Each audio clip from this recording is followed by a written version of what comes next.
मी लापसी करत आहे.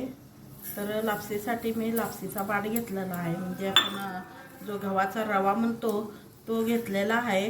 तर ज्या वाटीनं आपण लापसीचा रवा घेतो त्याच वाटीनं 4 वाट्या पाणी गरम करून करायला ठेवायचं आहे.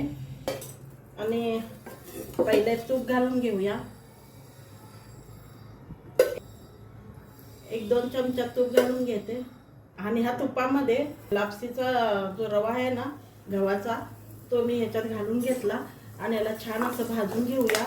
खरपूस असं सोनेरी रंगावर येईपर्यंत आपण ह्याला भाजून घ्यायचं आहे. या रव्याला थोडेसे बदाम घालून घेऊया. रवा छान असं गोल्डन झालेला आहे, लाल झालेला आहे. काजू, थोडीशी किशमिश छान असं हे मिक्स करून घेऊया. आणि आता गरम पाणी घालून घेते ह्याच्यात. तर आता गरम पाणी घालून घेते. चांगलं असं शिजून घेऊया लापसीच्या ह्या रव्याला. ड्रायफ्रूट तुम्ही वरून सुद्धा घालू शकता, पण तेलामध्ये मी जेव्हा रवा भाजते ना तेव्हाच घालून घेते. त्यामुळं तुम्ही तुमच्या हिशोबानं तुम्ही घालू शकता, वरून सुद्धा घालू शकता, अगर रवा भाजताना सुद्धा तुम्ही घालू शकता. आणि 1 चमचा सोप घालून घेऊया, बडीशोप. हे बघा लापसी शिजली आहे. तर आता ह्याच्यात गूळ घालून घेऊया. तुम्ही गूळ खात असेल तर गूळ घाला, अगर साखरमध्ये करत असेल तर साखरमध्ये करू शकता.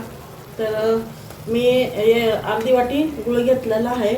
गोड जास्त लागत नाही आम्हाला, तर आमच्या हिशोबानं तुमच्या गोड सपक तुमच्या हिशोबानं तुम्ही जादा गोड कम जादा करू शकता. तर गूळ वितळेपर्यंत याला बारीक गॅसवरच असं ठेवून द्यायचं 2 मिनिटे. तर गूळ वितळलेला आहे.